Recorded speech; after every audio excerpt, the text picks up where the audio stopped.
Last week, the FBI called Hillary Clinton extremely careless for her handling of classified material on her private email server while Secretary of State. And in interviews on Friday, Clinton admitted it was a mistake while suggesting that the employees and officials who emailed with her were also complicit.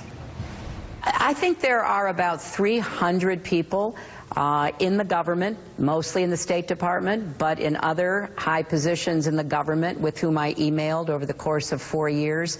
They, I believe, did not believe they were sending any material that was classified.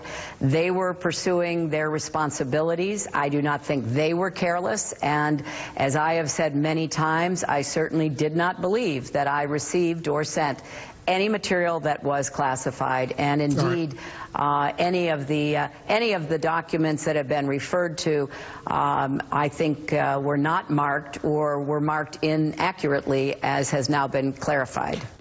Well, what was clarified was that there were 110 classified documents that were emailed. So what was she doing there? Was she throwing people under the bus who she forced to send emails to her public server? Mark, what was she doing there? She's trying to move on. Yeah. And saying that they were complicit, perhaps complicit in emailing? Like, where else could they email her? She gave them no choice but to email on her homebrewed server, which, by the way, had less security, we learned from James Comey, than she had just gone with Gmail. Ooh, that's not good. There's a lot of marketers there. You all are being quiet. Well, the one thing, listen, one thing I didn't really agree with, as far as Chaffetz was focusing on, was this notion that, you know, why are lawyers looking at their classified emails? Well, they're lawyers. I mean, they're confidential. No, but they didn't have security clearance. Yeah, so what? What do you mean, so what? You have just proven why this is so bad. I can tell you this. It's very cavalier to say your lawyer can have access to classified information. But yet they're her lawyers. If they don't have security clearance, they are not to see classified material.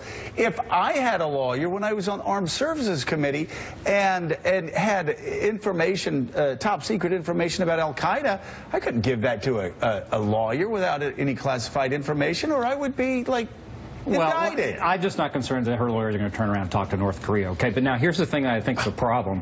Wait a second. If they don't have security clearance, it doesn't matter who they are. They can't have those documents. You're being legal. I'm being practical. No. I'm following like what, 200 years maybe of classified documentation. I mean, you can't just say any lawyer can have top secret information. Okay, I'm just responding as a citizen. I'm not so concerned about her lawyer seeing some classified material. You're talking about a legal precedent or whatever. Okay, that's fine. Here's what I do think. Talking about classified Joe, we were material. at the hearing. Here was the interesting moment in the hearing, which I do think is problematic. Is Comey was so good through the whole thing. The only question he appeared to be unprepared for, and was interesting in his response, was when he was asked whether or not they were looking at the Clinton Foundation.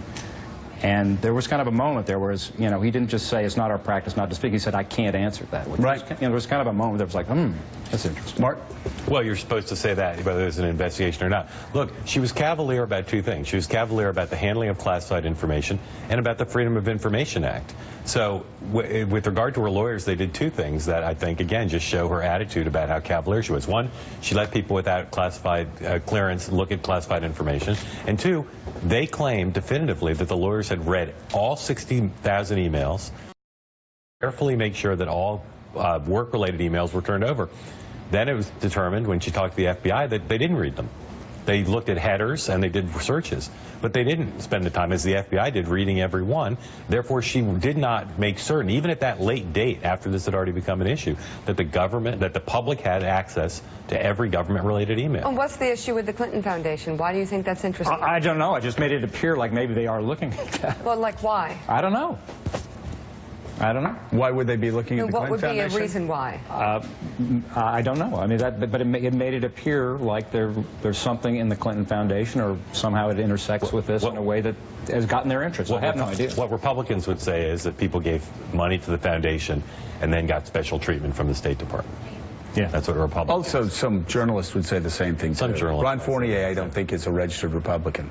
like buying access. Yeah. All right, coming up next, there were, by the way, what a week to come back with a circus.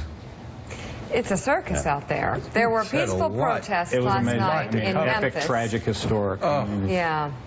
Shutting down a major interstate